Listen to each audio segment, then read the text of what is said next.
sorte que votre semaine a été une semaine de victoire dans le Seigneur. Je vous invite à louer le Seigneur de tout votre cœur, car il sonde jusqu'aux profondeurs de nos cœurs et de vos pensées. Que tout notre être soit centré en Jésus, et que cela ne s'arrête pas juste pendant ce moment de culte, mais dans vos vies également, car notre vie même est un culte au Seigneur, et nous vivons pour servir le Seigneur. J'aimerais partager un passage de la Bible, dans Colossiens chapitre 3, versets 23 à 24. Tout ce que vous faites, faites-le de tout votre cœur, comme pour le Seigneur et non pour des hommes, sachant que vous recevrez du Seigneur un héritage pour récompense. En effet, le Seigneur que vous servez, c'est Christ. Amen.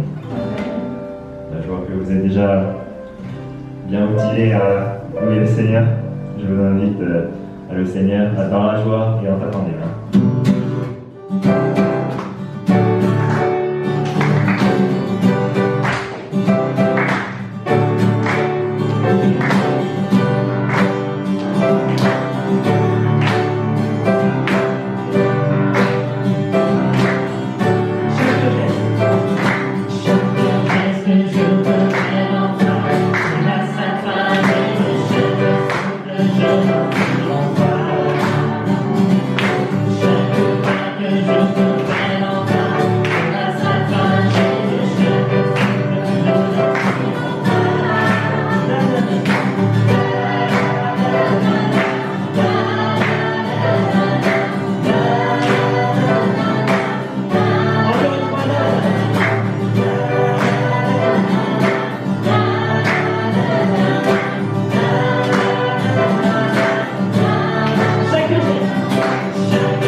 J'aimerais qu'on prenne un temps pour méditer.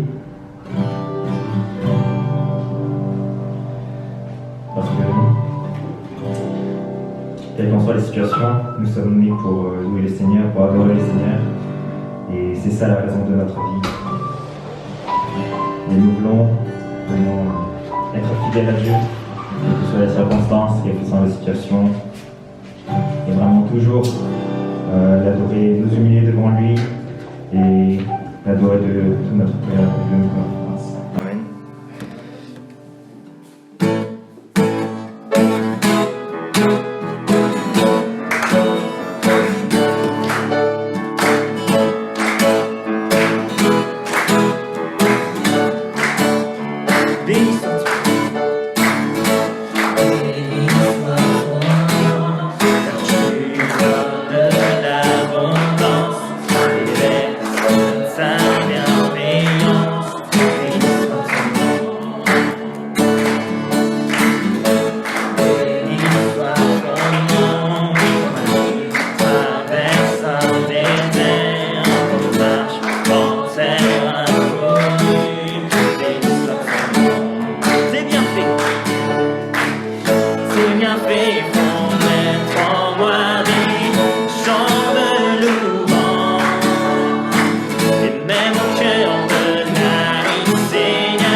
Sans la vague de ton ciel, tu es venu nous servir.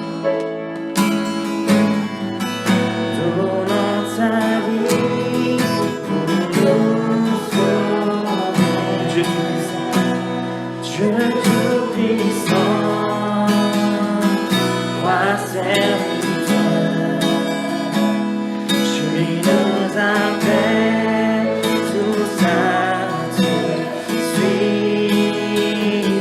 et à t'offrir nos corps en sacrifice. À toi l'honneur, roi serviteur. Dans le jardin de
Voici la porte de l'Éternel,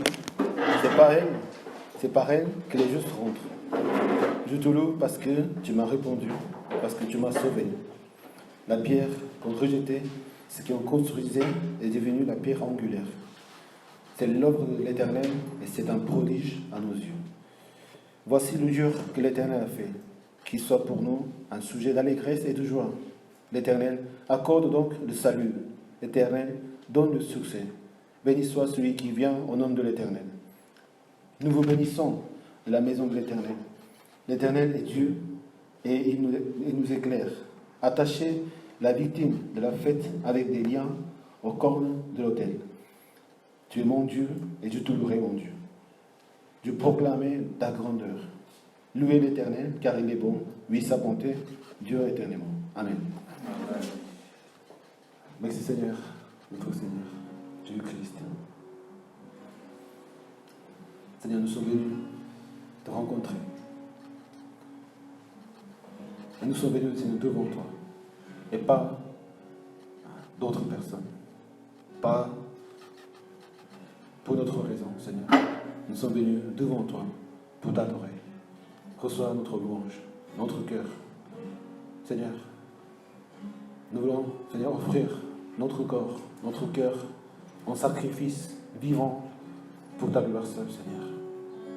Sois présent, Seigneur, que ta fumée, Seigneur, soit remplie dans ces tentes, comme dans la tente de la rencontre avec Moïse. Seigneur, nous sommes là, dans ce lieu saint, dans ce lieu très saint, Seigneur, où tu nous accueilles. Merci, Seigneur, pour ton appel. Merci pour ton appel. Merci, Seigneur, pour la vie que tu nous donnes, Seigneur. Reçois la gloire à travers ce culte. J'ai prié au nom du Christ. Amen. Amen.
Que nous consacrons à notre Seigneur, ce n'est pas n'importe quel jour. Ce n'est pas comme l'un des jours de la semaine. Ce lieu de culte, ce n'est pas simplement un lieu où nous venons comme nous croyons au Seigneur. Ce lieu que nous venons, c'est le lieu saint où Dieu habite, où Dieu demeure, et Dieu nous invite à demeurer en lui. Quand nous chantons au Seigneur, quand nous louons le Seigneur, ce n'est pas pour d'autres choses que nous louons. Ce n'est pas pour mon plaisir. Ce n'est parce que simplement j'ai le désir de louer le Seigneur. Avant que nous soyons bénis quand nous louons le Seigneur, il faut d'abord glorifier et centrer dans notre confession notre Seigneur, notre Dieu puissant. Dieu est saint. Amen. Celui est saint. Amen. Amen. Notre vie, elle est sainte. Amen. Amen. Merci Seigneur pour cette vie de sainteté, Seigneur. Prions ensemble. Alléluia, Seigneur. Merci encore. Alléluia. Bénis chacun de notre cœur, Seigneur. Alléluia. Alléluia. Nous, Seigneur, en ton grand nom, Seigneur, parce que tu es notre sauveur, notre vie, notre Seigneur, notre résurrection, Seigneur. Alléluia. Alléluia, Seigneur. Alléluia, Seigneur. Alléluia, Seigneur. Alléluia, Seigneur. Alléluia, Seigneur. Alléluia, Waradakela. Alléluia, Seigneur. Alléluia, Seigneur. Alléluia, Seigneur. Alléluia, Waradakela. Alléluia, Seigneur. Alléluia, Waradakela. Alléluia, Seigneur.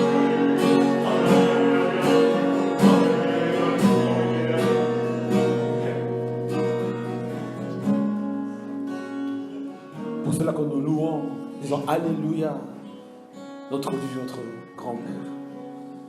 Si nous devons regarder qui nous sommes, il n'y aura que des chagrins, que des regrets, que des souffrances, que des faiblesses. Pour cela, quand on vit dans le Seigneur, on ne regarde pas nous-mêmes, on regarde le Seigneur. Amen. Quand on vient ici dans la maison du Seigneur, on regarde le Seigneur. Amen. Amen. Et Dieu tout-puissant, Dieu très saint, Dieu saint, saint, saint, le maître de l'univers, il régnera sur ta vie. Amen. Amen. Proclamons la victoire. Et proclamez la victoire. Soyez fiers d'être enfants de Dieu. Notre vie n'appartient pas à nous-mêmes. Il est le corps de notre Seigneur. Il est le temple, saint temple de notre Dieu. Pas parce que nous sommes saints, parce que Dieu il est saint et nous lui appartenons. Donnons notre vie au Seigneur. Consacrons notre vie au Seigneur. Et nous verrons la gloire dans notre vie. Amen. Amen. Seigneur, reçois la notre vie. Prions ensemble. Alléluia, Seigneur. Merci, Seigneur. Alléluia. Merci, merci, Seigneur. Merci, Seigneur, pour la victoire. Merci, Seigneur. Reçois notre vie, notre joie pour toi, Seigneur. Alléluia, Seigneur. Merci, nous louons ta sainteté, Seigneur. Alléluia. Merci Seigneur, continue de travailler en nous Seigneur. Alléluia, alléluia, alléluia, alléluia Seigneur, alléluia. Merci pour ta puissance Seigneur, alléluia. Merci pour la restauration Seigneur, alléluia. Alléluia Seigneur, alléluia, alléluia Seigneur. Alléluia Seigneur, alléluia, alléluia Seigneur. Alléluia Seigneur, alléluia Seigneur, alléluia. Alléluia, alléluia, alléluia. Avant d'écouter la parole de Dieu, nous voulons prier pour les frères et sœurs qui ne sont pas là ce matin avec nous, aussi qui ont des situations qu'ils doivent remettre au Seigneur. Et c'est vrai, la clé de la victoire, c'est la prière. Quand nous supplions au Seigneur, quand nous demandons au Seigneur, Seigneur, il est là. Et il sait quand il doit agir. Nous faisons confiance en notre Seigneur. Amen. Prions pour nos familles. Mais prions simplement pour que nous puissions agir en nous. Parce que la vraie prière, ça doit se vivre dans la vie. La sainteté de Dieu, ça doit non pas être en nous, mais ça doit se voir. Et si on vit vraiment dans la sainteté, si on vit vraiment dans le Seigneur, cette sainteté ne peut que se faire voir par les gens qui nous entourent, par cette vie, ce pays, dans les ténèbres, la lumière, elle éclaire, elle éclaircit le monde, comme le Seigneur l'a fait pour nous. Seigneur, bénis Seigneur nos frères et sœurs, bénis à travers nous Seigneur. Pour cela, nous te demandons encore, Seigneur, ce matin, de nous sanctifier, de nous rendre tes disciples, transformer notre cœur, changer notre pensée, Seigneur, par ton esprit. Prions ensemble. Alléluia, Seigneur. Alléluia, Seigneur. Alléluia. Alléluia. Alléluia. Oui, Seigneur, par la puissance de ton nom, Seigneur. Alléluia. Bénis nos vies, Seigneur. Bénis la vie de notre frère et sœurs. Bénis, Seigneur, leur vie, Seigneur. Conduis-nous, Seigneur, en ton nom, Seigneur, de l'eau à ta Seigneur. Alléluia, Seigneur. Alléluia, Seigneur. Alléluia. Alléluia. Alléluia, Seigneur. Alléluia, Seigneur. Alléluia. Alléluia. Alléluia. Alléluia. Alléluia. Alléluia. Je vous invite à louer encore ce chant vers toi, Seigneur. Mais quand nous chantons ce chant, remplissons notre cœur par son esprit. Regardons la sainteté de Dieu. Si ça vous aide, vous pouvez fermer les yeux pour chanter la sainteté de Dieu qui est en nous, qui est parmi nous. En ce moment, Seigneur, il est présent. C'est à lui que nous chantons. Ce n'est pas notre voix. Même si vous chantez faux, ce n'est pas grave. Même si il ne faut pas se concentrer à écouter les autres, à écouter vous-même. Écoutons la voix du Seigneur. Amen. Vers toi, Seigneur.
Proclamons la sainteté de notre Seigneur.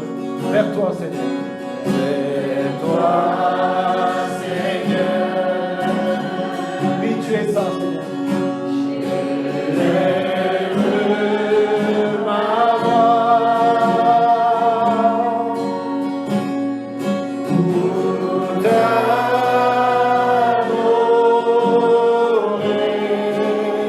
mon Sauveur.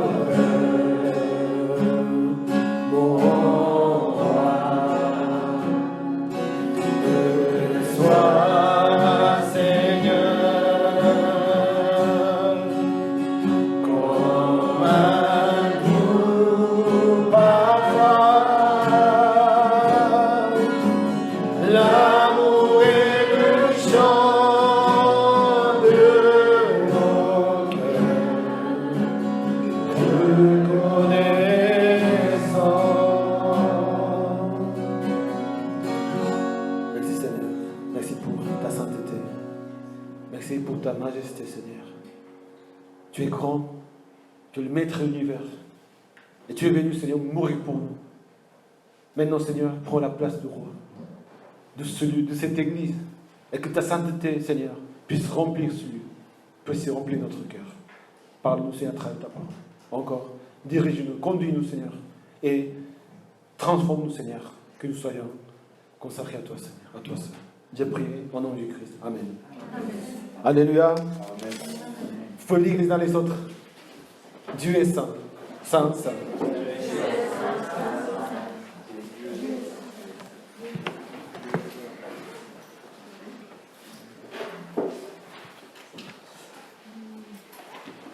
Est-ce que vous allez bien? J'espère que ce matin, vous allez plus être présent comme il est toujours. Mais en méditant la parole de Dieu, quand nous venons dans la maison du Seigneur, nous espérons vraiment que le Seigneur touche notre cœur. Comme il a fait, Jésus l'a fait envers ses disciples. Quand il est ressuscité, il était près de ses disciples, il parlait avec eux. Et les disciples disaient, vous avez senti que notre cœur se chauffait? C'est ça en fait, la présence du Saint-Esprit, le feu du Saint-Esprit. Allez-y, que le feu du Saint-Esprit brûle ton cœur. C'est ce que nous attendons. Et je vous invite à lire la parole du Seigneur en Ésaïe chapitre 6, verset 1 au 13, donc c'est le chapitre 6 en entier. Nous voulons méditer et réfléchir sur le thème de la consécration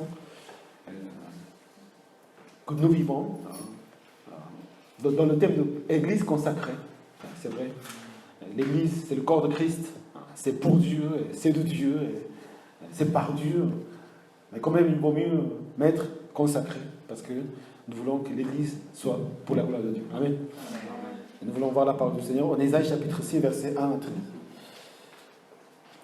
L'année de la mort du roi Osias, j'ai vu le Seigneur assis sur un trône très élevé. Le bord inférieur de son vêtement remplissait le temple. Des séraphins se tenaient au-dessus de lui. Ils avaient chacun 6 ailes. Dedans, ils se couvraient le visage. Dedans, ils se couvraient les pieds. Et dedans, ils se servaient pour voler. Ils se criaient l'un à l'autre. Saint, Saint, Saint est l'Éternel, le maître de l'univers. Sa gloire remplit toute la terre. Les montants des portes se sont mis à trembler à cause de la voix qui retentissait, et le temple a été rempli de fumée. Alors j'ai dit, malheur à moi, je suis perdu, car je suis un homme aux lèvres impures. J'habite au milieu d'un peuple aux lèvres impures, et mes yeux ont vu le roi, l'Éternel, le maître de l'univers. Cependant, l'un des séraphins a volé vers moi, tenant une braise qu'il avait prise sur l'autel à l'aide des pincettes. Il a touché ma bouche avec elle et a dit, puisque ceci a touché tes lèvres, ta faute est enlevée et ton péché est expié. J'ai entendu le Seigneur dire, qui vais-je envoyer et qui va marcher pour nous? J'ai répondu, vous me voici, envoie-moi. Il a alors ordonné, va dire à ce peuple, vous aurez beau écouter, vous ne comprendrez pas.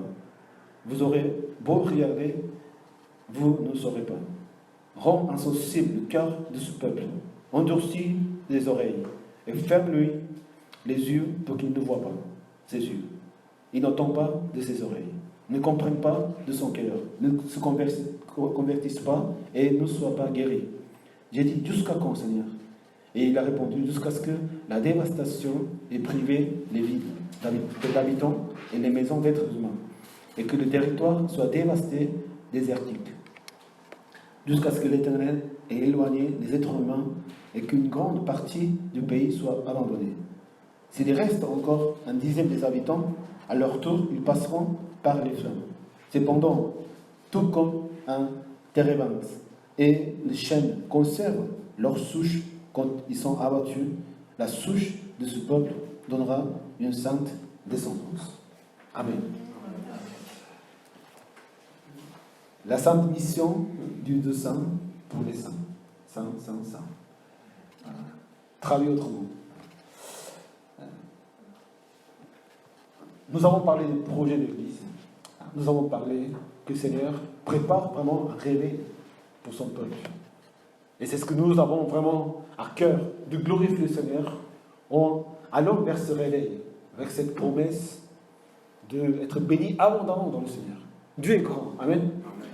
Dieu veut nous bénir abondamment. Dieu veut vraiment nous faire des vies heureuses en lui. Et ce n'est pas un bonheur humain ou simple que nous pouvons connaître ailleurs. C'est une joie éternelle, c'est une joie absolue qui vient de notre Seigneur. Amen. Je pense que quand on est à l'église le dimanche, quand on loue le Seigneur, on sent vraiment la présence de Dieu. Quand on vient avec le cœur sincère, et quand on vient dans la maison de Dieu, pourquoi on vient? On cherche autant. Des gens, ils donnent leur vie pour venir au culte dans certains pays. Et beaucoup parmi nous aussi, vous aurez dû abandonner des choses, vous aurez dû laisser des choses pour être présent de Dieu. Pourquoi? Parce qu'en lui, les choses changent. Quand Dieu se présente en nous, quand nous louons le Seigneur ici, et nous sentons la présence de Dieu, nos mauvaises pensées, nos mauvais désirs, nos mauvaises choses que nous n'aimons pas, que nous voulons les écarter de notre vie pour vivre pour le Seigneur, pour vivre une vie sainte, et plus vivre comme des pécheurs, ça s'enlève. Amen. Absolument, il faut que vous ayez ce sentiment, cette conviction et cette présence de Dieu dans votre cœur, dans la maison de Dieu. Si ça ne marche pas ici, si on ne commence pas ici, on ne peut pas vivre dans le monde comme Seigneur le demande. On ne peut pas influencer les autres, on ne peut pas annoncer l'évangile, on ne peut pas être saint aux yeux des autres si devant Dieu on n'est pas en rêve. Soyons saints. Amen. Amen. C'est le lieu saint. Nous sommes devant notre Dieu saint.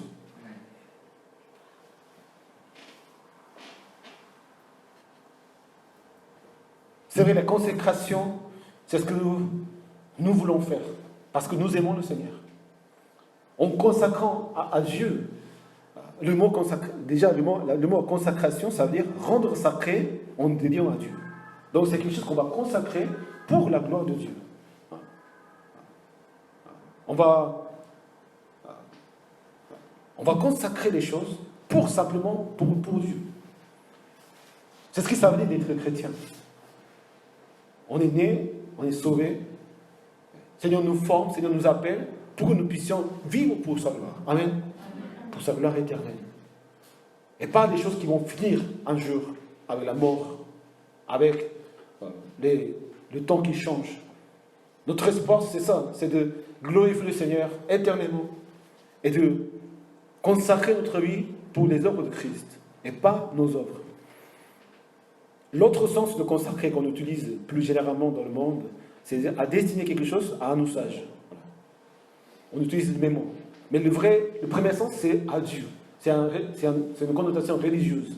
C'est de sacrifier, c'est de rendre sacré quelque chose parce que Dieu, il est saint.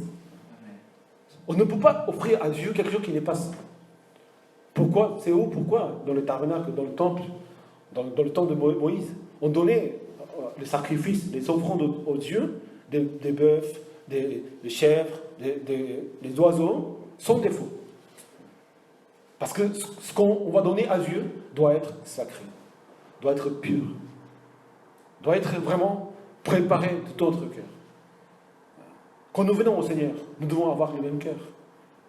Déjà, notre cœur doit être sacré, doit être consacré au Seigneur. Comment? On ne vient pas au culte comme ça, on arrive. Non, on prépare. Tout au long de la semaine. On vit pour ces moments-là. Donc, on prépare notre cœur, on pense. Et on prépare notre vie pour donner notre vie en tant que sacrifice vivant au Seigneur. Et quand la gloire de Dieu arrive, quand le Saint-Esprit arrive, la gloire est élevée vers notre Seigneur. Amen. Et nous nous réjouissons. Nous vivons vraiment cette présence de Dieu dans ce lieu saint.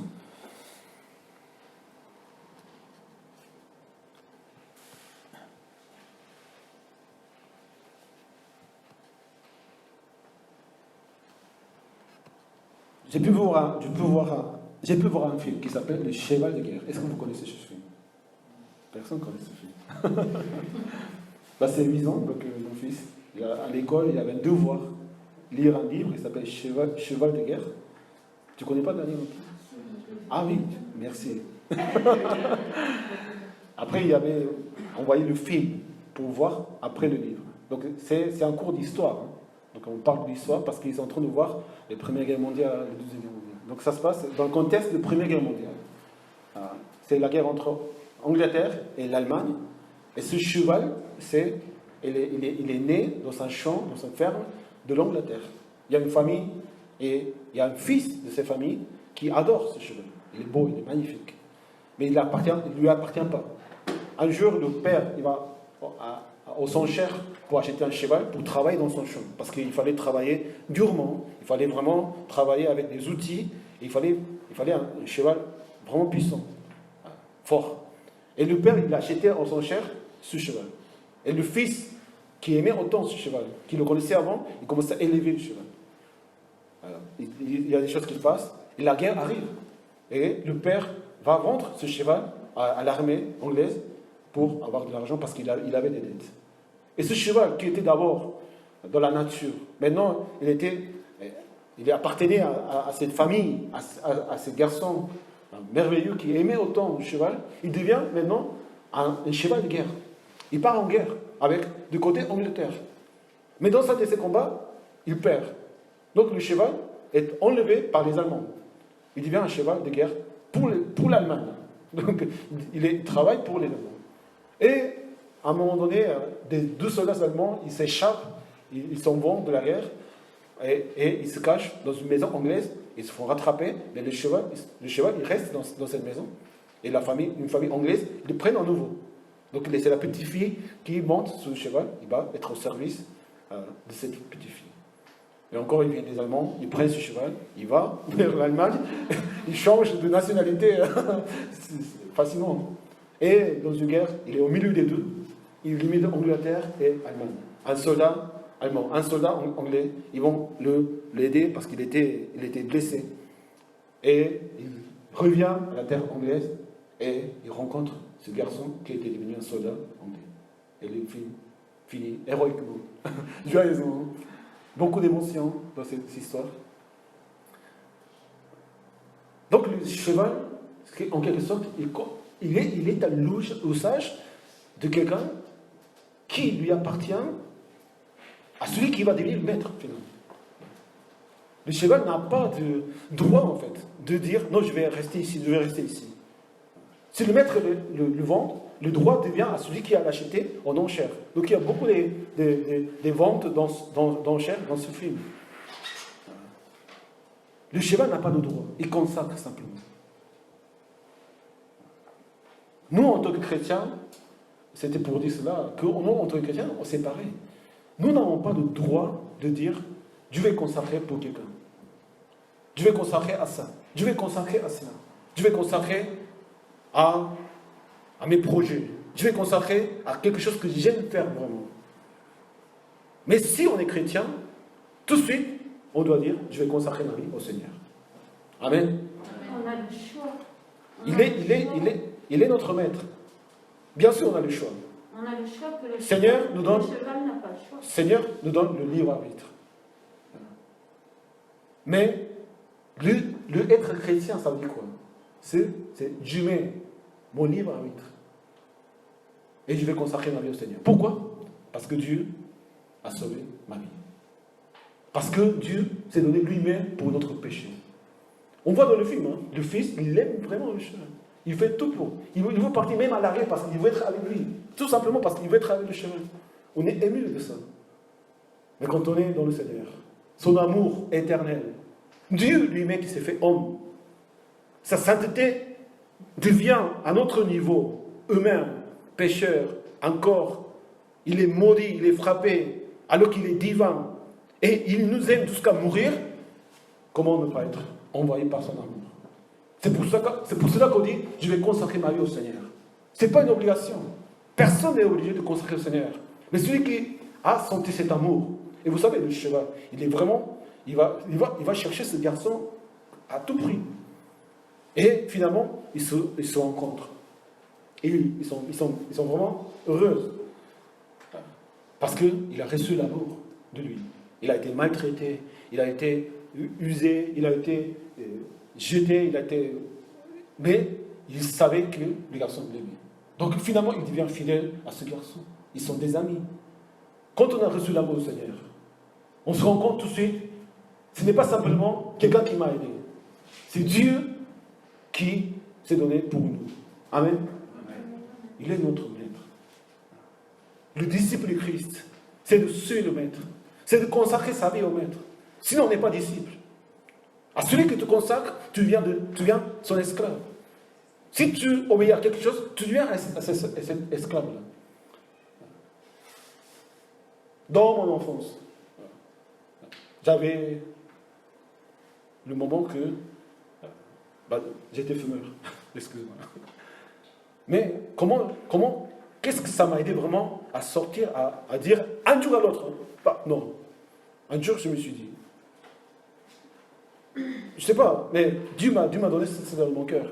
Je n'étais pas dans la foi, mais Dieu m'a donné vraiment dans mon cœur. Si tu n'arrêtes pas, tu es finalement esclave de ces choses-là. Ça m'a fait énerver. Moi, à ces choses-là. Alors que quand on est en dépendance à quelque chose, c'est ce qui se passe quand on est en dépendance à quelque chose. Si on ne peut pas maîtriser cela, parce qu'on est esclave de ces choses-là. Et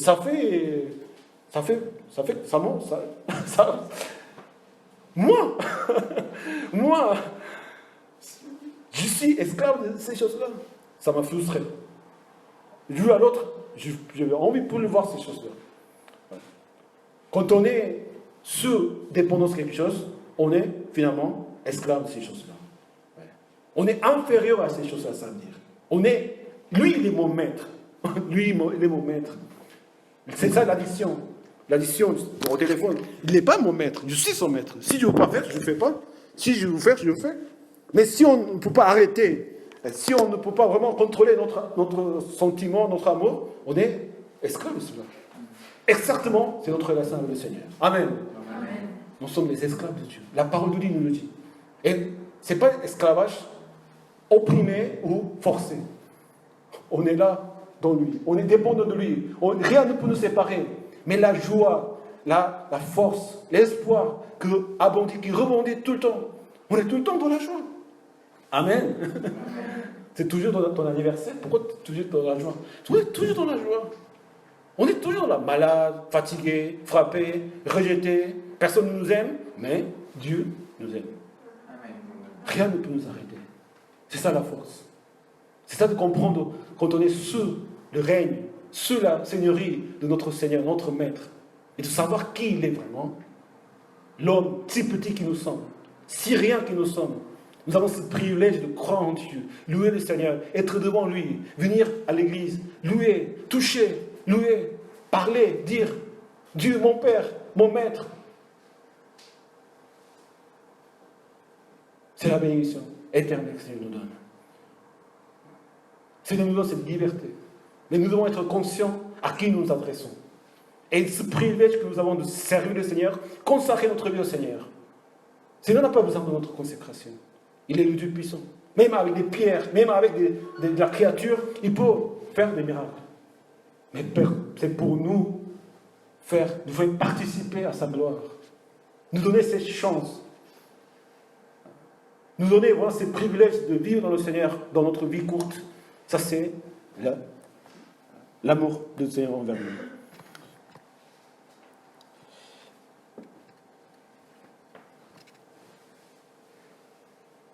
Et quand on est conscient qu'il a le droit envers nous, c'est les seuls qui a le droit envers ma vie, nous pouvons le obéir plus facilement. Et nous pouvons aimer le Seigneur de tout notre cœur. Amen. Allez-y à dire, Seigneur, il est ton roi.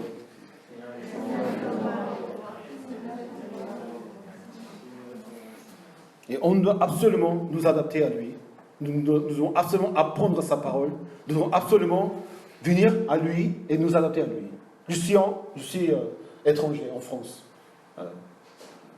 Si je conduis la voiture avec des méconnaissances de code de la route de la Corée, tout de suite, je perds mon permis ici. En Corée, on peut tourner à droite, même s'il y a le feu rouge. On peut faire beaucoup de choses qu'on ne peut pas faire ici. Je dois m'adapter au code français. Amen. C'est ça. Oui. Non, je ne connaissais pas. Allez, quand la police vient te mettre à l'amende, tu vas dire, je ne connais pas, je ne connaissais pas. Ah bon 135 euros. Non, on doit s'habituer. On doit être à jour, apprendre, connaître, avant d'agir et avant d'avoir des conséquences. Aujourd'hui, avec la vie d'Ésaïe, le prophète, qui avait prophétisé sur les châtiments, la punition, et aussi la promesse éternelle de Dieu de faire un nouvel Jérusalem, vraiment à travers le serviteur souffrant, le Messie, Emmanuel, cet homme que nous connaissons tellement bien, tellement d'oracles qu'il a donné, et tellement de prodiges qu'il a fait, un homme consacré à Dieu, comment il a pu vivre cette vie. Nous allons étudier cela en lisant ces passages ensemble. Dans sa vision, qu'est-ce qui se passe? Donc c'était à l'époque de la mort de Osias qu'il vient être le prophète du royaume du sud, donc le royaume de Juda. Il voit des séraphins se tenir au-dessus de lui. Alors d'abord le Seigneur assis sur le trône très élevé, donc le trône du ciel céleste. Et le bord inférieur de son vêtement remplit le temple. On pourrait dire qu'Ésaïe, il était près du temple, il était dans le temple. Alors le bord inférieur de son vêtement remplissait la terre, remplissait le temple. Et des séraphins se tenaient au-dessus de lui. Ils avaient chacun 6 ailes, une créature étrange.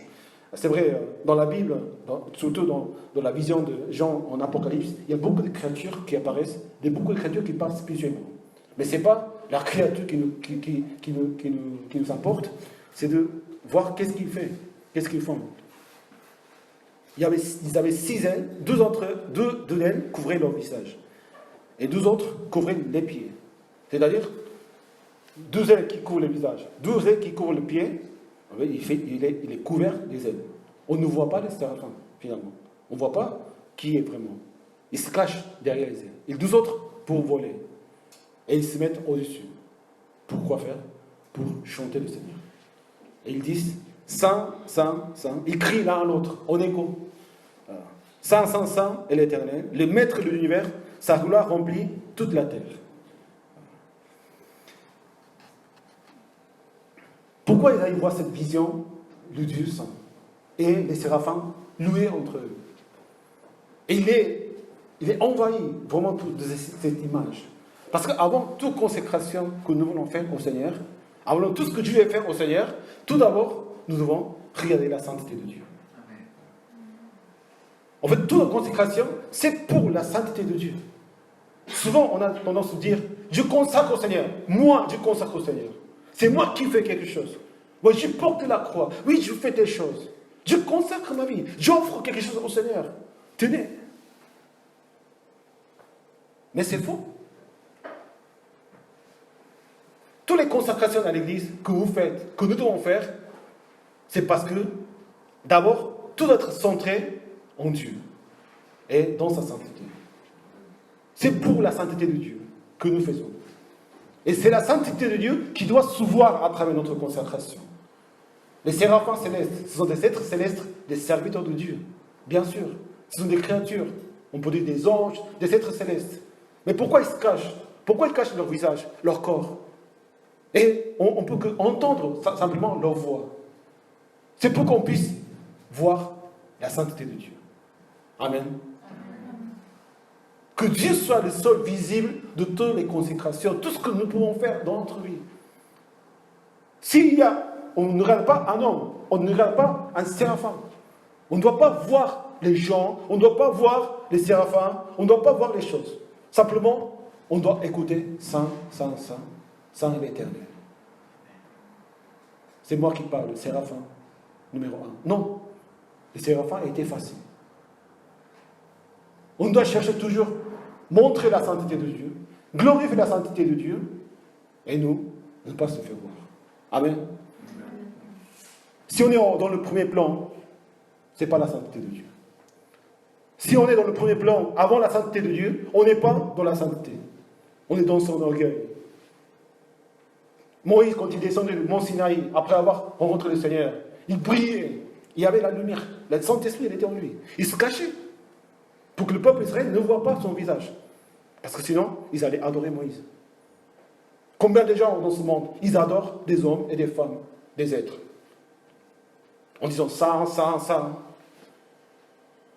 Personne n'est saint. Seul Dieu est saint. Amen. Pour cela, s'il faut, il faut se cacher. Il ne faut pas montrer. Pour que la sainteté de Dieu soit plus visible. Et les gens, ils ne se confondent pas. Ça ne veut pas dire que je suis saint. Dieu nous a appelés saints. Je suis saint. Mais on est saint parce que nous sommes soumis à lui, nous sommes pour lui. Je suis chrétien, je suis sauvé. J'ai la prière, j'ai la foi. Tu connais la parole de Dieu. Et alors, j'agis pour moi-même. Je peux faire, tout est possible à ceux qui croient. Mais si dans tout cela, on ne cherche pas la sainteté de Dieu, ça c'est l'orgueil. Et on peut salir le nom du Seigneur. Soyons humbles. Amen. Cherchons la sainteté de Dieu. L'Église doit chercher la sainteté de Dieu. Parce que c'est le lieu saint. C'est la vie sainte. Et le seul saint, c'est notre Dieu.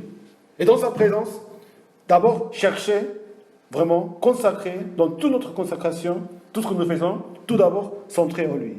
Quand nous louons au Seigneur, quand nous faisons quelque chose au Seigneur, quand nous venons à l'église au Seigneur, c'est vrai, nous sommes entre frères et sœurs, nous réunissons tous ici. Mais tous, dans le cœur, nous devons regarder la sainteté de Dieu.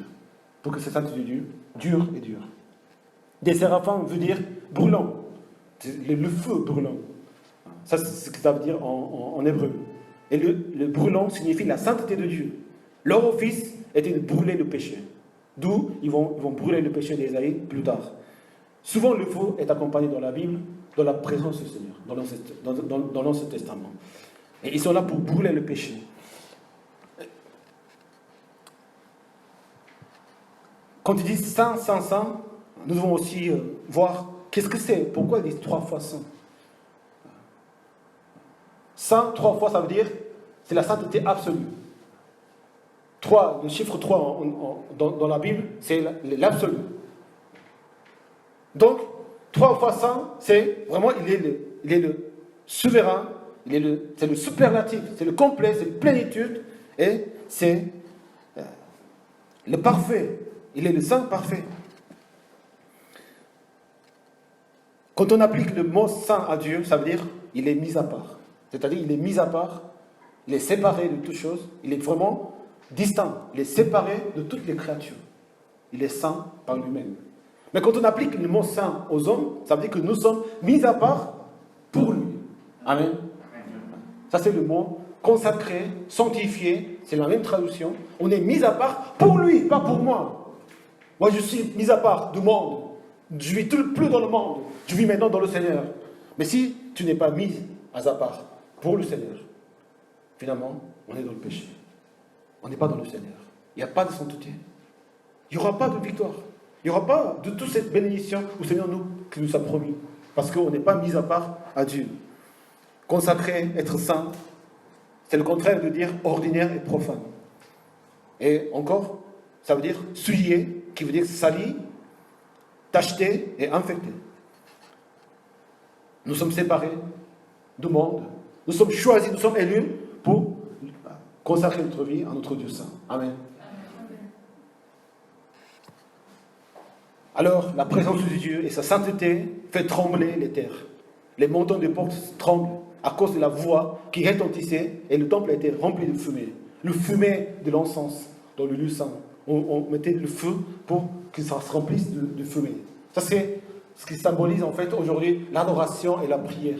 Quand nous adorons le Seigneur, nous louons le Seigneur et nous prions au Seigneur à l'église, la fumée se remplit. La présence de Dieu, il est là. Amen. La gloire de Dieu, il se présente. Qu'est-ce qui se passe? Ésaïe, il est là, devant sa sainteté. La fumée est remplie. La présence de Dieu, la sainteté, avec les louanges et les séraphins, elle est devant lui. Et c'est là que commence la vie d'Ésaïe. Il dit, malheur à moi, je suis perdu, car je suis un homme aux lèvres impures. J'habite au milieu d'un peuple aux lèvres impures. Et mes yeux ont vu le roi, l'Éternel, le Maître de l'univers.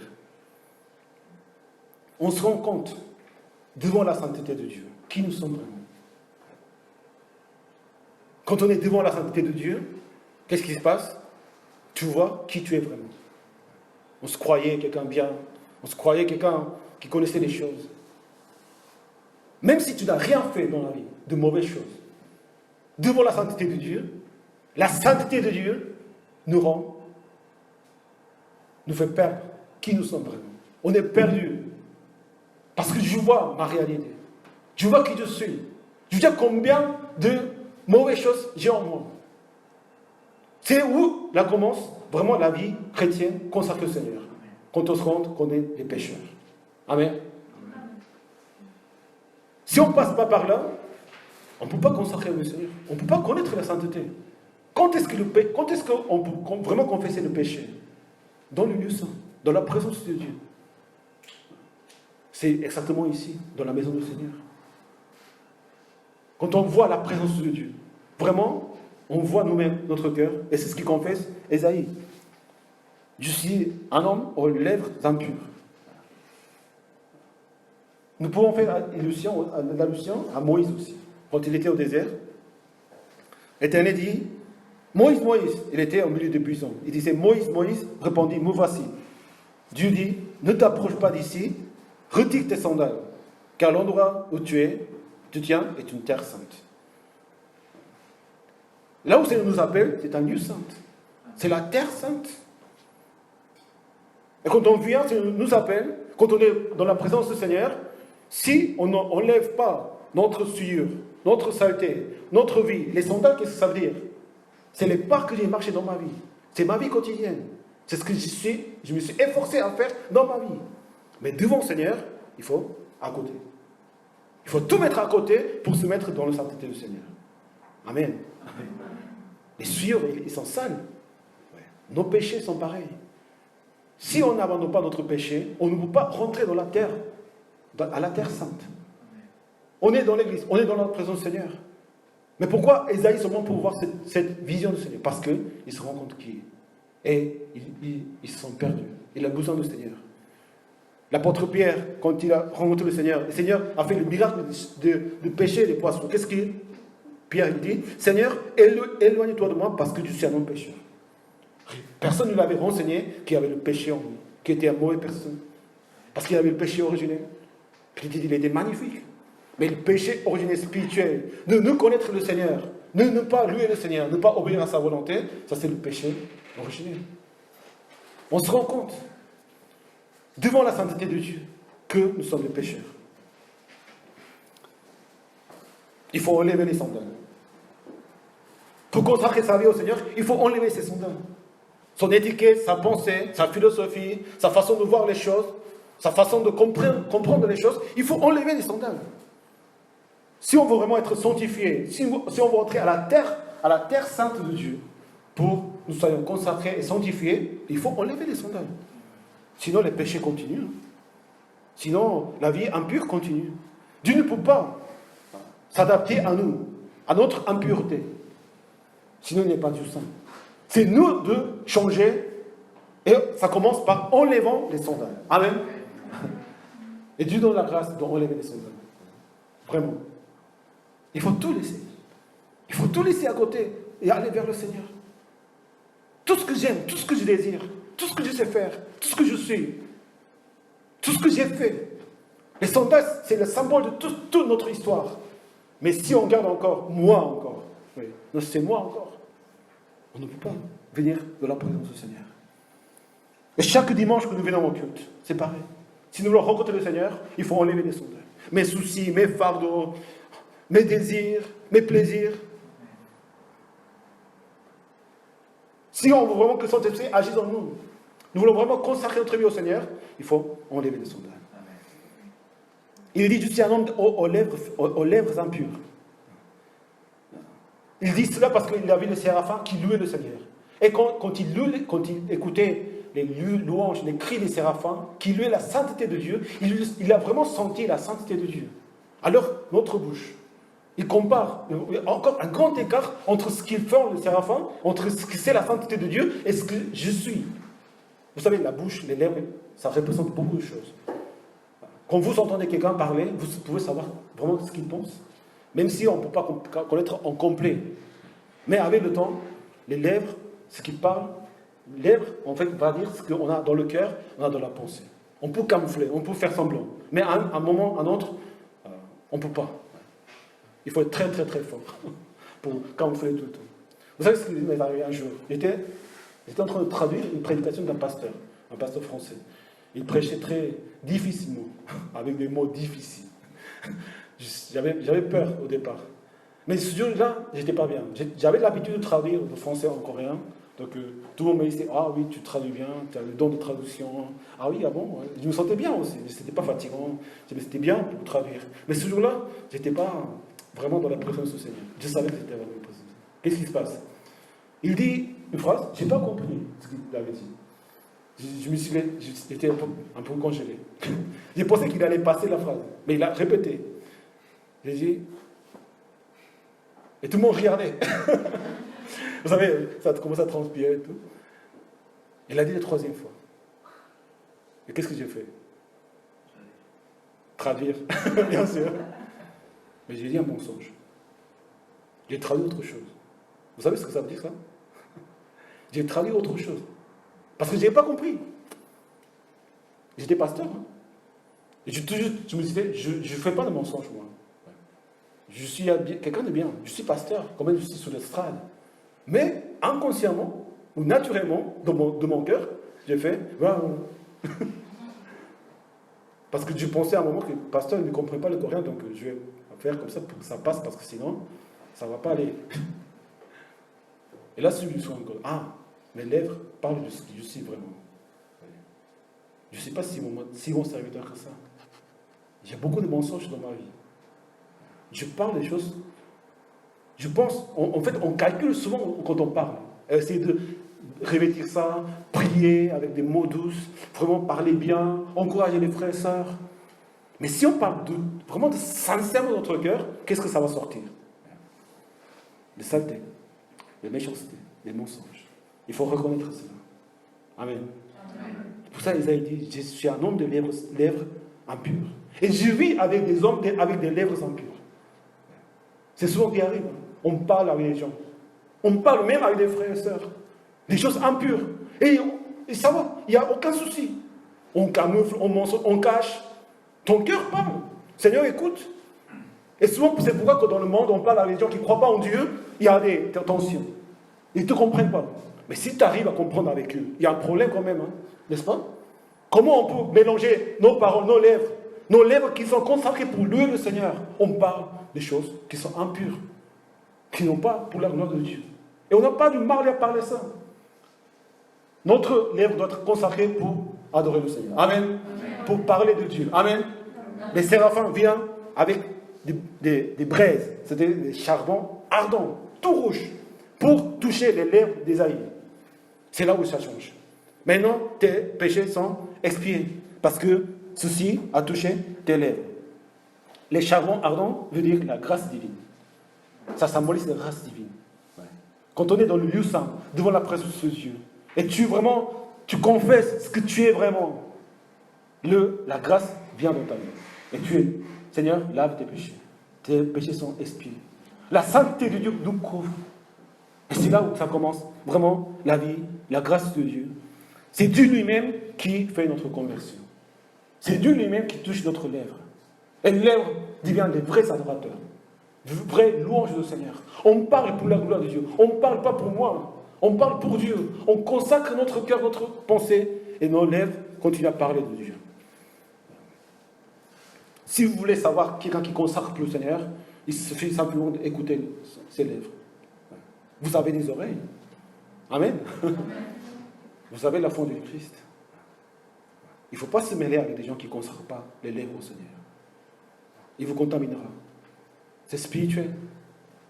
Qu'est-ce qu'on fait quand des frères et sœurs parlent des choses qui ne sont pas pour la gloire de Dieu? Ah, pourquoi tu fais ça? Non, ça, c'est aussi des mauvaises paroles.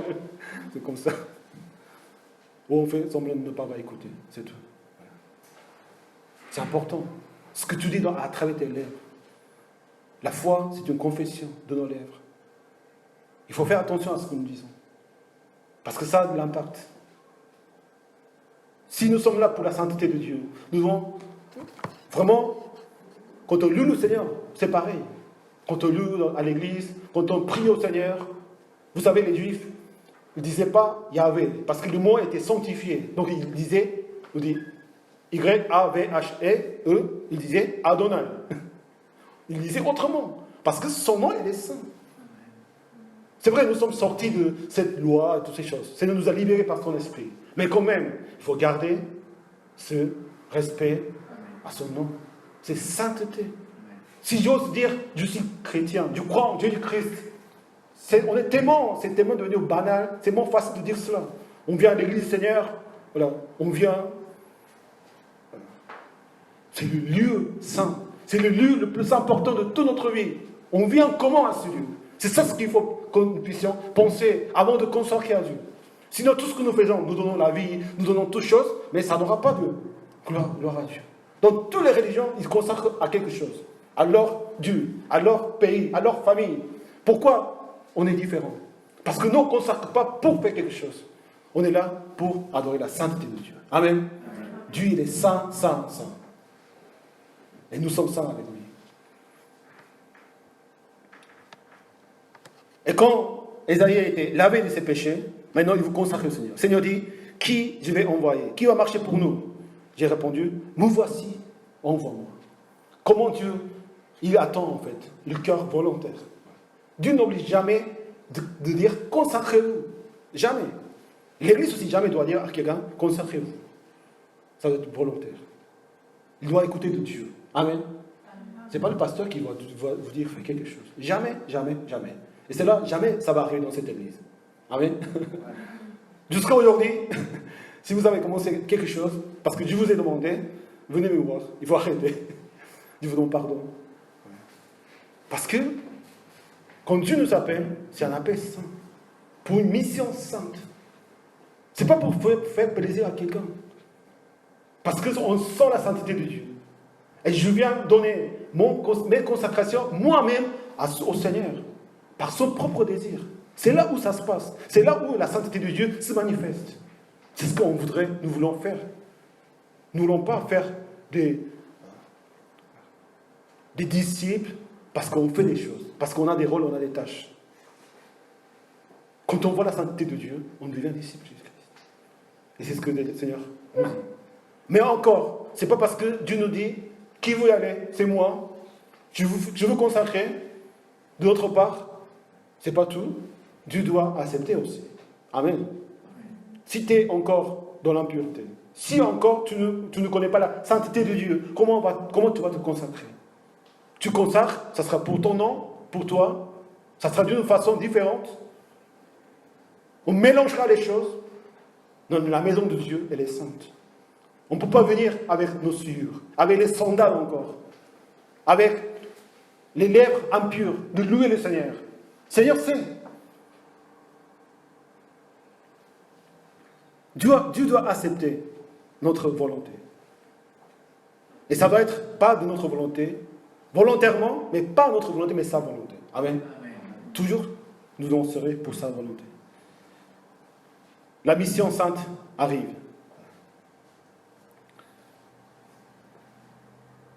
Alors Dieu a dit, ordonné, va voir ce peuple. Vous aurez écouté, vous ne comprenez pas. Vous allez regarder, vous ne saurez pas. Les gens, ils ne comprennent pas, finalement. Le peuple d'Israël, ils ne comprennent pas. Ils écoutent, ils voient, mais ils ne comprennent pas. Pourquoi? Parce que c'est difficile de comprendre. Parce que leur interprétation était mauvaise. On peut interpréter autrement. Mais quand même, la Bible est claire. Je pense que même si je prêche à l'église, ce ne sont pas des choses nouvelles pour vous. Vous connaissez la parole de Dieu. Vous connaissez autant que moi. C'est ça, en fait. Ouais. Mais pourquoi on ne voit pas? Pourquoi on ne comprend pas? Pourquoi on agit autrement? C'est le premier cœur. Le peuple d'Israël, leur cœur endurci, rend insensible le cœur de ce peuple, endurcit leurs oreilles, ferme les yeux pour qu'ils ne voient pas ses yeux. Mais Dieu va aller jusqu'au bout, en fait, de leur endurcissement, pour casser, pour brûler. Parce qu'ils ne comprennent pas. Parce qu'ils n'entendent pas. Parce que leur cœur est ailleurs. finalement. Comment, devant la sainteté de Dieu, notre cœur peut être ailleurs? Tout est à laisser. Tout est vraiment à laisser poursuivre notre Seigneur parce qu'il est saint, il est Dieu. Il n'est pas quelqu'un d'autre. Souvenez-vous quand l'apôtre Paul était vers le chemin de Damas, Dieu l'a rendu aveugle et muet 3 jours. Je ne sais pas ce qui s'est passé à ce moment-là. Mais il était persécuteur de l'Église. À ce moment-là, Dieu le rend aveugle et muet. Un peu comme ici. Il ne fait pas voir sa gloire tout de suite. Parce qu'il ne va pas comprendre. Il faut passer par ce moment d'aveugle. Il faut passer par ce moment de châtiment du Seigneur. 3 jours de punition. Pour qu'ils comprennent vraiment qu'est-ce qu'est la sainteté de Dieu. L'apôtre... Et Isaïe dit, jusqu'à quand, Seigneur? Il veut être un peu en faveur du peuple, parce que jusqu'à quand on va dévaster? Il doit ne pas voir, pour qu'ils ne comprennent pas. Seigneur, vous voulez qu'ils ne comprennent pas, et qu'ils ne se convertissent pas, ils ne guérissent pas. Facilement. Parce que si Dieu leur donnait, accordait rapidement la grâce, ils allaient tout de suite encore revenir au péché. Le but de la punition de Dieu, c'était qu'ils voient la sainteté de Dieu. Amen. Amen. Le but de Dieu, de sa punition, c'était que le peuple, lui, puisse voir la sainteté de Dieu. Et pas de punir, de faire du mal. Mais bizarrement, quand on entend les témoignages des frères et sœurs, quand vous entendez les témoignages, qu'est-ce que ça vous vient à l'esprit? Ouais, j'ai réussi ça, alléluia. Oui, toujours c'est moi. Des fois ça arrive, moi aussi. Je m'excuse si j'ai fait des témoignages comme ça. Mais quand on entend les témoignages des gens qui ont souffert, qui ont passé par les souffrances, j'étais puni par Dieu, mais voici ma vie, elle est sainte. Le témoignage doit témoigner la sainteté de Dieu. Amen. Amen. Pas ta réussite, pas tes sentiments. Mais souvent, beaucoup des cas, en fait, quand on est puni de Dieu, on voit la sainteté du Seigneur. Bizarrement. Amen. On n'est pas obligé de passer par les punitions. C'est vrai. Mais ça a été mon cas aussi. Et quand on voit, quand les épreuves arrivent, quand les choses difficiles arrivent, on cherche tout de suite vraiment l'aide de Dieu. On s'accroche à Dieu comme si c'est le dernier jour de notre vie. Et qu'est-ce qui se passe?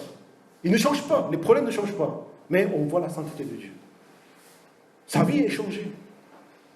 Mais avant, il a vécu un moment difficile.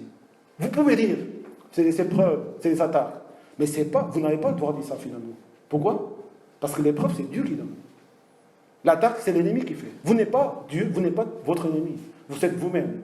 Et de notre part, quand les choses difficiles arrivent, qu'est-ce que nous devons dire? C'est la punition de Dieu. Amen.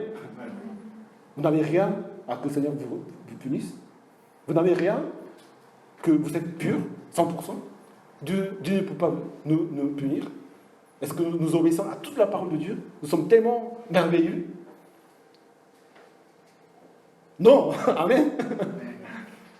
Il y a tellement de choses que le Seigneur peut nous punir parce que ce que nous sommes, nous pensons, nous vivons, mais c'est pour nous, parce que le Seigneur nous aime. Amen.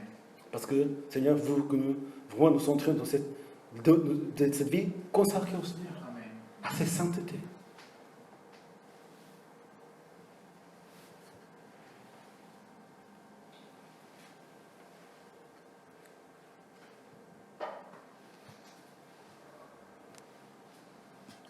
Ça, c'est le témoignage chrétien, de témoigner la sainteté de Dieu. Et on n'est pas obligé par là passer la punition. Mais Dieu utilise ces moyens parce qu'il nous aime. Parce qu'il nous aime pour jusqu'à qu'il a donné son Fils. Et à la fin de toute brûlure, même quand il reste un dixième des habitants, même un dernier, ils vont passer par la flamme, par le jugement du Seigneur. Cependant, tout comme les térébintes et les chênes conservent leurs souches quand ils sont abattus, la souche de ce peuple donnera une sainte descendance. Ça parle d'Israël. Après tous ces jugements, il y aura cette nouvelle Jérusalem, nouvelle nation, avec le serviteur souffrant qui renaîtra et qui donnera la victoire. Sa promesse ne change pas. La promesse de Dieu, le peuple d'Israël, indestructible, voilà, c'est la promesse de Dieu. Mais dans notre foi personnelle, ça marche pareil. Quand Jean 12, 24, en vérité, je vous le dis, si le grain de blé tombe en terre et ne meurt pas, il reste seul. Mais s'il meurt, il porte beaucoup de fruits. On doit brûler toute notre impureté, toute notre chose à nommer. Il faut vraiment comprendre la sainteté de Dieu. Si on ne comprend pas la sainteté de Dieu, ce n'est pas la peine de consacrer au Seigneur. Il n'y aura pas de parfum. Il y aura de l'odeur de l'homme. On sert le Seigneur, mais on ne voit pas la sainteté de Dieu. S'il n'y a pas de sainteté de Dieu, pourquoi nous sommes là? Pourquoi nous consacrons au Seigneur? Ce n'est pas une association, hein. Excuse-moi. Ce n'est pas une église où on vient à faire, vas-y, allons-y, un projet. Ça, c'est pas pour la gloire de Dieu. Si on n'est pas tous devant la sainteté de Dieu, on ne devient pas consacré au Seigneur, il n'y a pas de consécration. Ce n'est pas une vraie consécration. C'est un travail personnel, comme on faisait dans le monde. Et même si on réussit, ça ne sera pas une réussite. Même si l'église grandit à ce niveau-là, ça ne sera pas une vraie réussite. La sainteté de Dieu doit être présente dans notre église. Amen. Amen. Dans tout ce que nous faisons, dans les petites choses, dans les grandes choses, tout ce que nous faisons pour le Seigneur, à partir du culte, le lieu saint, dans sa présence, tous les jours, nous devons mettre dans la présence du Seigneur. Éteignez tout, les téléphones, on est un portable, prenez un livre, c'est mieux. Parce que vous ne serez pas distrait de la présence du Seigneur. On lit la parole de Dieu. Il ne vaut même pas manger. Parce que sinon, la sauce tombe ici. Ça m'arrive quelquefois. Ça nous déconcentre. Fermez-vous tout seul, dans votre maison. La parole de Dieu, elle est sainte. Amen. En regardant un film, on ne peut pas voir la parole de Dieu. On peut. Mais, on est devant le Seigneur. Moi, quand je passe avec mes enfants, le Seigneur, il est sévère. Vous voyez comment il est sévère? Parce qu'il ne peut ne pas être sévère avec le cœur, endurcissement de cœur des peuples de Dieu. Comment il peut soulager ça? S'il allège, s'il dit non, ça va aller, vous êtes quand même mes enfants, comment les peuples d'Israël vont devenir après? Souvent, quand il n'y a pas de châtiment, ils sont allés jusqu'à l'extrême. Idolâtrie, des dieux étrangers, d'aller consulter les mages, les voyants. Ils ont fait vraiment des choses catastrophiques. Mais la punition, ça leur a aidé à faire. Moi, en tant que père, je suis mal être sévère avec les enfants. C'est vrai, c'est difficile à les punir ou dire quelque chose. C'est fatigant. Voilà. Mais si je ne fais pas ça, comment mes enfants vont devenir après? Même dans les petites choses. Hein. Et je suis désolé parce qu'ils sont nés dans une famille chrétienne. Ils doivent se lever tous les dimanches matin à 7h. Oh. Mais surtout ce que ça me fait, c'est pas qu'ils ne réussissent pas à l'étude, c'est pas parce qu'ils mentent, les enfants ils mentent parce qu'ils ont peur. C'est pas parce qu'ils cassent quelque chose que ça me fait, ça me fait la colère, mais c'est pas mon vrai souci. Mon vrai souci c'est qu'on ne respecte pas l'Église Seigneur. Ouais, c'est pas nous qu'on a choisi. Déjà, ils sont grands. Hein. Pourquoi on doit aller à l'église? Je vais expliquer qui nous sommes, même s'ils ne comprennent pas. Déjà, manquer de respect à une personne, à sa maîtresse, à un monsieur qui passe, à sa mère, à son père. Le manque de respect, c'est pas... On ne peut pas s'en passer. S'ils commencent à manquer de respect aux personnes, comment ils vont devenir après? Il faut enseigner ça. C'est bien de dire, oui, vous êtes enfant de Dieu, vous êtes enfant de pasteur, oui, vous sacrifiez pour votre Père, oui, vous êtes vraiment merveilleux, vous vous levez, vous êtes magnifique. Mais quand ils ne font pas les choses bien, on ne doit pas féliciter parce que mais vous êtes en vie, vous êtes dans une famille, je vous donne à manger, je vous achète des choses. Mais quand il y a manque de respect, et surtout manque de respect à Dieu, ça devient très très grave. Nous aujourd'hui, nous vivons vraiment une vie dans le Seigneur, libre. Le Seigneur nous invite. L'église aussi, c'est pareil. On peut tout faire. Vous pouvez servir, vous pouvez louer, vous pouvez venir. Mais n'oublions pas cela. Nous devons respecter le nom du Seigneur. Parce qu'il est saint. Et c'est à ce moment-là seulement que notre vie deviendra sainte. Nous consacrons au Seigneur purement pour sa gloire. Le Seigneur nous bénira. Amen. Dans ce film, le cheval, des fois il est puni parce qu'il doit travailler. Mais le travail du cheval, quand il est puni, il n'est pas très efficace. Avec un fouet, avec une menace. Le cheval, il le fait. Mais il est triste, on le voit. Mais il le fait à force. Il se blesse et tout. Mais quand il est avec son garçon, le fils de fermier, et qu'il l'aime, il sait qu'il l'aime, il travaille à sa volonté, il bat tous les records. Il devient très très fort. On n'a pas besoin d'être punition de Dieu pour consacrer notre vie au Seigneur. Ça dépend des personnes. Vous savez, si vous avez des choses qui ça ne marche pas, il vaut mieux que ça arrive pour que notre vie ne soit pas jetée par nous-mêmes. Mais si nous venons avec notre volonté dans sa sainteté, nous pouvons servir le Seigneur vraiment de toute notre force. Vraiment et correctement, saintement et comme il faut. Que le Seigneur nous bénisse. Prions ensemble.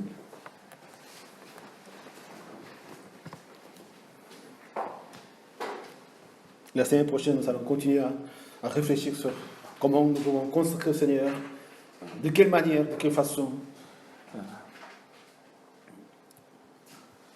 Mais avant tout, consacrer au Seigneur, c'est de voir sa sainteté et de vivre la sainteté dans le Seigneur. Et qu'est-ce que nous pouvons demander de plus dans notre vie? D'être envoyé par sa sainteté. Quand vous voyez la sainteté de Dieu, les péchés, les impuretés partent. Ils s'en vont. Tu veux corriger ta pensée? Tu veux vraiment consacrer ta pensée, ton cœur? Va vers le Seigneur. N'essaie pas de ne pas faire des choses que tu ne veux pas faire, mais va vers le Seigneur. Présente-toi devant le Seigneur, chaque jour, chaque moment, sachant qu'il est saint. Il n'est pas obligé d'être devant toi, mais il est là. Il peut ne pas l'être aussi, bien sûr. Il peut vraiment partir de nos vies. Pourquoi pas? Dieu a le droit de tout. Non, Dieu doit m'aimer. Même si je suis méchant, même si je vais ailleurs, Dieu doit m'aimer parce qu'il est amour. C'est qui le maître? C'est lui le maître. Dieu est saint. Et Dieu nous invite à cette sainteté. Si nous ne marchons pas dans cette sainteté, ce n'est plus une consécration. C'est de soudeur, c'est de l'odeur humaine.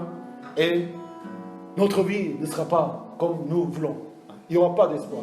Il n'y aura pas de futur. Vous savez, dans l'église, nous avons des cultes, des réunions. Chaque moment, même si je parlais avec un frère, c'est devant la présence de Dieu. Et vous savez, Dieu agit. Dieu agit dans ces moments. Dieu le sent fortement. Vous le sentez? Amen. Faith for faith, études bibliques, culte dimanche, culte vendredi. Même je vais voir, même si je vais jouer à Monopoly avec mes frères et sœurs, c'est dans la présence de Dieu que ça doit se faire. Pour sa gloire. En pensant qu'à lui. Comment nous pouvons mêler les choses? Mêler le monde avec ce qui est sacré, ce qui est saint de Dieu. Ça ne colle pas. Ça ne va pas marcher. Ne te fatigue pour rien. Dieu est saint. L'église de Dieu est sainte. Et nous devons être saints aussi. Prions au Seigneur. Seigneur, Dieu voit ta sainteté. Je veux être envoyé de ta sainteté. Comme Esaïe. Et Seigneur, malgré cet écart, tu t'es approché à moi, Seigneur. Cet grand abîme qui nous sépare. Tu as donné ton Fils Jésus-Christ. Pour brûler, Seigneur, mon cœur. Seigneur, si je n'ai pas tout brûlé encore, si je n'ai pas tout enlevé encore, fais-le, Seigneur. Prions ensemble. Alléluia, Seigneur. Merci ton amour. Alléluia, Seigneur. Alléluia, Alléluia, Alléluia, Alléluia,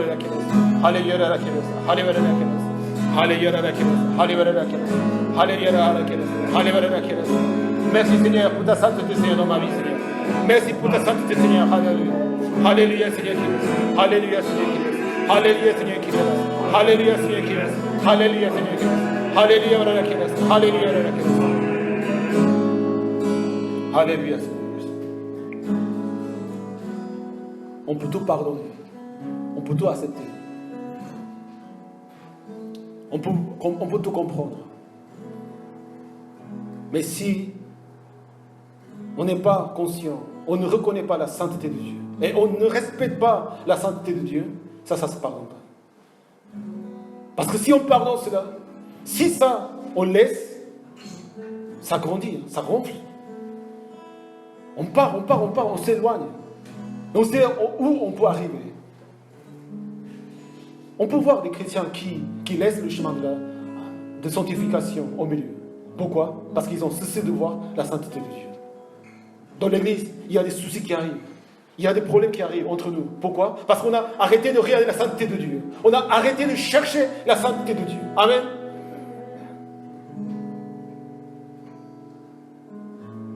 Il y a des choses qu'on peut accepter, il y a des choses qu'on peut... C'est inacceptable.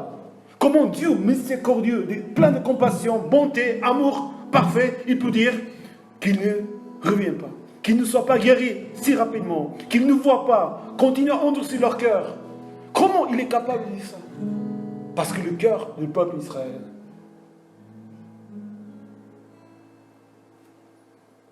corrompu, impureté, immoralité, de plus en plus, comme le cancer qui envahit, continue à envahir. On ne peut pas arrêter. La seule façon d'arrêter, c'est la punition du Seigneur. Encore, c'est ça l'amour de Dieu. Si Dieu vous punit, vous êtes vraiment béni. Amen. Si je n'étais pas puni par Dieu, pensez vous-même, si Dieu ne m'aurait pas puni, qu'est-ce que ça aurait été passé dans ma vie? En passant par cette punition, qu'est-ce que ça a changé? Alléluia. Amen. Amen. Dieu nous aime. Dieu nous rend saints. Dieu a fait tout pour nous rendre saints. Merci Seigneur. Nous voulons vivre en toi Seigneur. Prions pour remercier au Seigneur. Prions ensemble. Alléluia Seigneur. Alléluia Seigneur. Merci pour cette punition envers nous Seigneur. Alléluia. Mon vie Seigneur. Mon cœur. Ma vie Seigneur. T'appartient Seigneur. Continue. Reçois la gloire à notre vie Seigneur. Alléluia. Bénis mon cœur Seigneur. Alléluia. Reçois la gloire. Ton sanctifié soit sanctifié, glorifié à travers nos noms, Seigneur. Alléluia. Alléluia, Seigneur. Alléluia, Alléluia, Alléluia, Alléluia, Alléluia,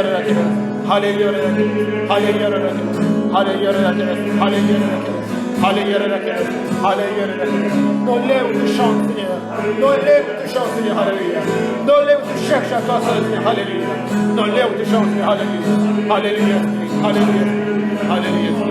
Alléluia, Alléluia, Alléluia, Alléluia.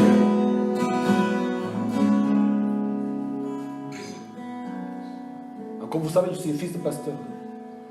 Et quand souvent les pasteurs venaient chez moi, tout le monde me bénissait. Ah, mais t'es un bon fils, t'es un bon fils. Alors que j'étais très très méchant.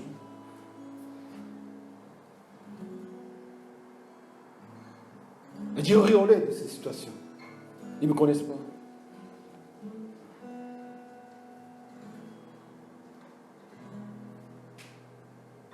Je vous demande, si mes enfants à l'église, ils font n'importe quoi, il faut les dire, il faut parler. C'est pas parce qu'on est enfant de quelqu'un que ça passe. Non. Tous, nous sommes pareils devant le Seigneur. Amen.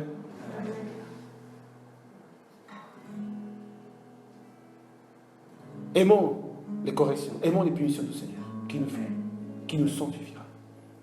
Ce qui ont besoin d'après, vous pouvez vous lever, nous allons prier les uns les autres. Prions pour les frères qui sont devant nous. Seigneur, bénis-les. Prions ensemble. Alléluia, Seigneur. Merci, Père. Alléluia, Seigneur. Alléluia, Alléluia. Alléluia, Alléluia. Alléluia, Alléluia. Alléluia, Alléluia. Alléluia, bénissez mon nom. Bénissez mon nom. Alléluia, Seigneur. Alléluia, Seigneur. Alléluia, Alléluia. Alléluia, Alléluia. Alléluia.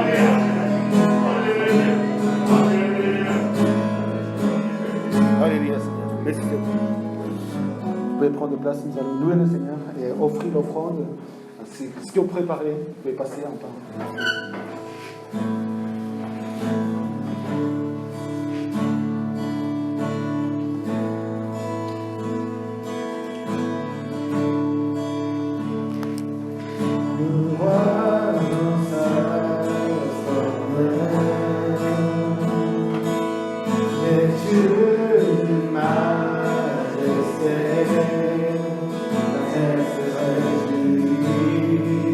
La terre se réjouit.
En ce qui concerne les programmes de la semaine, nous allons maintenir les 2 cultes du dimanche ainsi que les réunions le vendredi à 19h sur Zoom.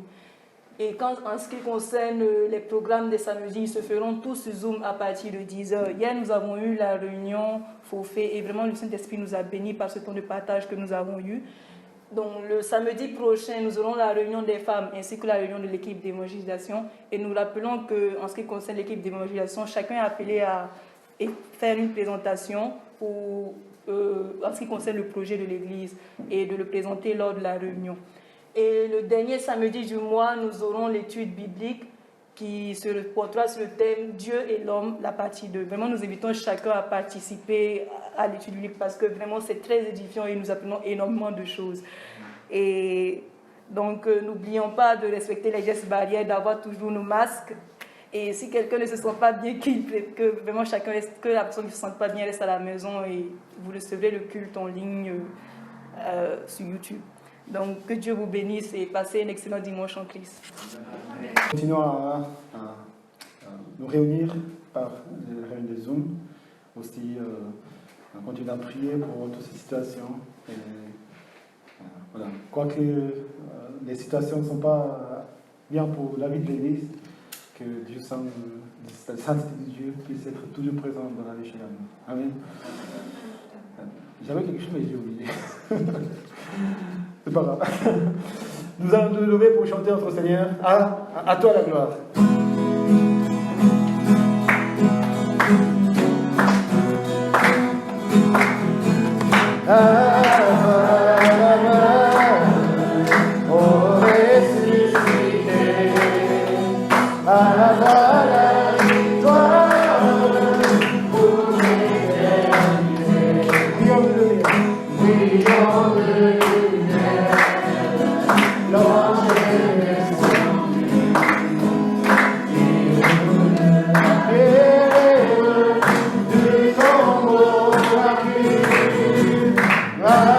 Bye.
Seigneur, merci pour ta sainteté. Merci Seigneur pour ta présence en nous. Seigneur, conduis-nous pour que nous puissions garder, Seigneur, ta sainteté et pas la nôtre. Seigneur, nous voulons enlever, Seigneur, tous nos souillures, tous nos sandales. Seigneur, nos lèvres, Seigneur, puissent t'adorer, te louer, Seigneur, et devenir saints, Seigneur, comme tu l'es saint, Seigneur. Merci, Seigneur, pour ta présence. Seigneur, bénis les uns les autres. Bénis notre cœur, chère famille, Seigneur. Bénis notre Église, Seigneur, cette Église, pour que nous puissions la consacrer, Seigneur, pour ta gloire, Seigneur, dans cette année de réveil. Merci encore. Protège-nous, Seigneur, et conduis-nous, Seigneur. Je prie au nom du Christ. Amen.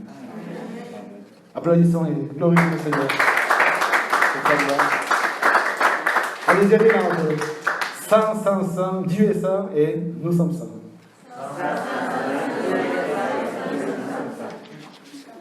Seigneur, bénisse, bon dimanche.